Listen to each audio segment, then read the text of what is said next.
दिल्ली में आजकल हर इलाके में बुलडोजर एक्शन की चर्चा चल रही है और जिसे लेकर सोशल मीडिया पर कई भ्रामक इंफॉर्मेशन भी फैल रही है। आपने भी सोशल मीडिया पर कई ऐसे मैसेजेस देखे होंगे जिनमें ये दावा किया जा रहा है कि जल्द ही कई कॉलोनियों में बुलडोजर चल सकता है।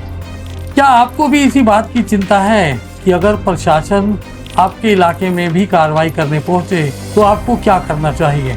अगर आपके मन में भी ऐसे सवाल हैं तो ये रिपोर्ट आपके लिए बेहद महत्वपूर्ण है, क्योंकि आज हम बात करने जा रहे हैं दिल्ली में हो रहे बुलडोजर एक्शन से पहले लोगों को क्या क्या सावधानियां बरतनी चाहिए और किन किन बातों का ध्यान रखना चाहिए, और दिल्ली के किन किन इलाकों में बुलडोजर एक्शन चल रहा है या ऐसी कार्रवाई पहले हो चुकी है।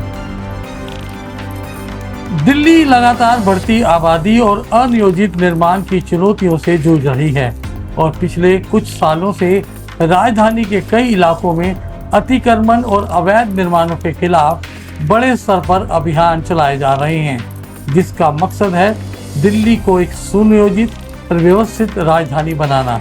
और इसे लेकर ही कई जगहों पर बुलडोजर कार्रवाई की गई, कई जगह नोटिस जारी किए गए और कई मामलों में कानूनी लड़ाई भी देखने को मिली है। इसी इलाके में बुलडोजर एक्शन की खबरें आती हैं तो सबसे ज़्यादा चिंता उन लोगों को होती है जिन्होंने अपनी जीवन भर की कमाई लगाकर अपने लिए एक छोटा सा आशियाना बनाया होता है, या फिर अपनी कमाई के लिए कोई छोटी मोटी दुकान जिसके सहारे से वो अपने परिवार का भरण पोषण कर रहे होते। ऐसे में सबसे पहले सवाल यही उठता है कि अगर आपके इलाके में भी कार्रवाई की संभावना है तो आपको क्या क्या करना चाहिए। सबसे पहले घबराइए मत। घबराहट में लिया गया कोई भी फैसला अक्सर गलत ही साबित होता है। अक्सर देखने में आया है कि जैसे ही किसी इलाके में बुलडोजर कार्रवाई की चर्चा शुरू होती है तो व्हाट्सएप ग्रुप्स और सोशल मीडिया पर अफवाहों की बाढ़ सी आ जाती है। कोई कहता है कि पूरी कॉलोनी तोड़ दी जाएगी और कोई कहता है कि हजारों मकानों को गिरा दिया जाएगा। कोई दावा करता है कि अगले ही दिन बुलडोजर पहुंचने वाला है, लेकिन हर वायरल मैसेज सच नहीं होता।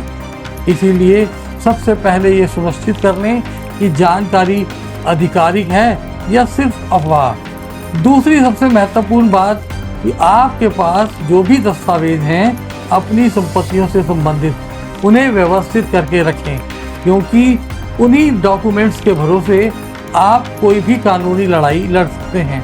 अगर आपके पास आपके मकान, प्लाट या दुकान से जुड़े दस्तावेज हैं तो उन्हें सुरक्षित रखिए।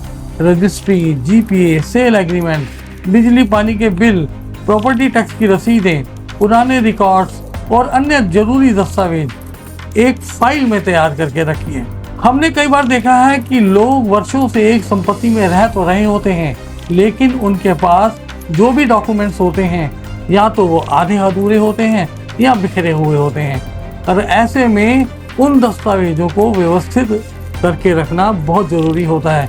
तीसरी और सबसे अहम बात, अगर किसी विभाग की ओर से आपको कोई भी नोटिस मिलता है तो उस नोटिस को बिल्कुल भी नज़रअंदाज ना करें।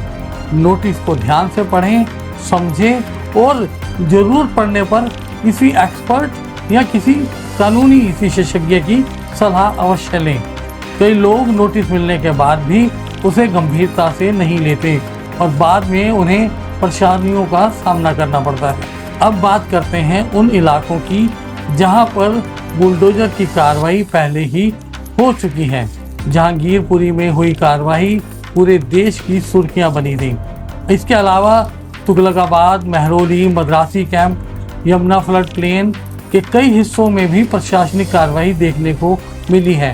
वहीं दिल्ली का शालीमार बाग, दयालपुर रोड, रघुवीर नगर, वजीराबाद समेत कई इलाकों में समय समय पर अतिक्रमण हटाने के लिए और अवैध निर्माणों के खिलाफ अभियान चलाए जा चुके हैं। इसके अलावा सड़कों, नालों, सरकारी ज़मीनों और सरकारी स्थानों पर बने अतिक्रमणों को हटाने के लिए भी अलग अलग एजेंसियों द्वारा कई बार बुलडोजर कार्रवाई की जा चुकी है। यही वजह है कि जब भी किसी नए इलाके का नाम सामने आता है तो वहाँ रहने वाले लोगों की चिंता बढ़ जाती है। और इन दिनों जो सबसे ज़्यादा चर्चा है वो है यमुना के फ्लड जोन की और ओ जोन की, जिसे लेकर बहुत सरगर्मियां चल रही हैं। लाखों लोगों के मन में यह सवाल है कि आखिर आने वाले समय में होगा क्या? क्या राहत मिलेगी या सरकार कोई नीति लाएगी या फिर सरकार की तरफ से और सख्त कार्रवाई देखने को मिलेगी? हालांकि सच ये भी है कि हर मामला अलग होता है। हर कॉलोनी की स्थिति और कानूनी स्थिति अलग हो सकती है। किसी इलाके में मामला अदालत में विचाराधीन हो सकता है तो कहीं पुनर्वास की मांग भी हो सकती है और कहीं प्रशासनिक स्तर पर सर्वे या जांच चल रही हो सकती है। और इसीलिए किसी भी खबर को देखकर ये मान लेना कि हर इलाके में एक जैसी कार्रवाई होगी कतई सही नहीं है। लेकिन अगर आपके इलाके में भी इसी तरह की चर्चाएं चल रही हैं तो आपको सतर्क रहना बहुत ज़रूरी है। सतर्क रहने का मतलब डरना बिल्कुल नहीं है। सतर्क रहने का मतलब है सही जानकारी रखना, अपने दस्तावेजों को व्यवस्थित रखना और तैयार रखना, आधिकारिक नोटिसों पर नज़र रखना और सबसे बड़ी बात अफवाहों से बचना, क्योंकि जानकारी की कमी कई बार डर को और भी बढ़ा देती है। दिल्ली में पहले भी कई जगहों पर बुलडोजर चले हैं और आगे भी जहां कहीं भी प्रशासन को नियमों के उल्लंघन या अतिक्रमण की शिकायतें मिलेंगी वहां कार्रवाई की संभावना बनी रहेगी। और क्या आपके इलाके में भी बुलडोजर एक्शन को लेकर चर्चाएं चल रही हैं? अपनी राय हमें कमेंट करके अवश्य बताएं।